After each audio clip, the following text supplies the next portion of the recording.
chocolate စားမှာပေါ့နော် ဒီနေ့ကတော့သူကမစားဘူးပေါ့နော်သူကအကုန်သွားပြီပေါ့ မ နော် ကုန်ရသေးဘူးဒီမှာနော်ဒီ Dubai chocolate ပေါ့နော်အကြီးဝယ်မစားနိုင်တဲ့အတွက်2900ရမယ်ဝယ်စားရပါ ဟောပါဘူးသူကမကုန်သေးဘူးမေ့သွားတာ ဒီမှာကြည့်ဒါဟိုတွေးလိုက်လို့ပေါ့နော် Dubai တွေးလိုက်လို့ Dubai ဟုတ်လား အဟမ်းမှာအဆိုင်တော့မဟုတ်မဲကောင်း ကောင်း ဒီဘက်လားဒီဘက် ကောင်းတယ် သူ့ရောက်လေတေချာလေး ကောင်းတယ်တော့ဟုတ်ပါမမတော့ဟုတ်ပါဝက်လေတော့စားရကောင်းတယ်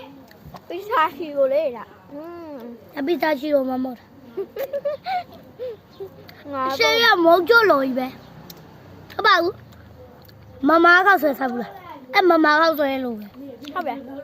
ထဲရဟာမမကောက်ဆွဲကြီးတဲ့ဟာမမကောက်ဆွဲရုံလေချောကလက်နဲ့လောက်တာလား ဒီခါကောင်းတန်တယ်ပေါ့နော်ဒါတော့ညောင်တယ်ပေါ့နော် အကြီးရလာလာတောက်ယူပါ လောက်စားကောင်းလား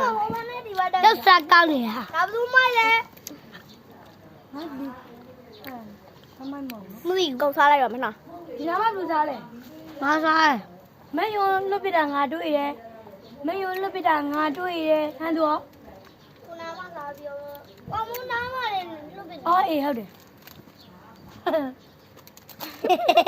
အမိုက်ပြဿနာရှာနေကြပါ နဲထည့်ပြတော့အပြည့်စားလွတ်ပြမယ်အမမယူပါ ငါပဲလွတ်ပြလိုက်တာပေါ့နော် ပြလိုက်ရောလွတ်ပြလိုက်သွားအ တ ကုန် ကယ်ကောင်းတယ်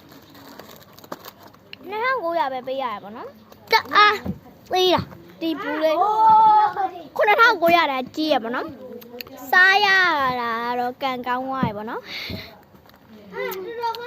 အကြီးဝယ်ရအကြီးရမရှိဘူးနော်အရန်ပြည့်ပြည့်လေးနဲ့စားလို့ကောင်းတယ်အထက်ကဟာကျပစ္စတာရှီယိုလို့ခေါ်ပေမဲ့အထက်ကဟိုဟာလေးမမားကြောက်လို့ပေါ့နော်အဲ့ဒီမမားကြောက်လို့ပေါ့နော် ပြစားချီတော့မပါပါဘူး ပစ္စတာရှီယိုလို့ခေါ်တာလေခေါ်ပြီးတော့မမားကြောက်လို့ကြီးလောက်ထားတာလို့ပြောတာမမားကြောက်လို့ပဲစားလို့တော့မကောင်းနောက်ခါတော့ဝယ်စားအောင်ပါထလုံးလေး နောက်ခါတော့ဝယ်စားအောင်ပါပြောင်းမြိုင်ဒီဘူးလေးနဲ့တော့အရင်စားကောက်တယ်မြန်မြန်စားအလုံးမဲဘိုင်ဘိုင်နောက်ကဘာစီစီနဲ့စားပြအောင်မမန်းခဲ့ပါ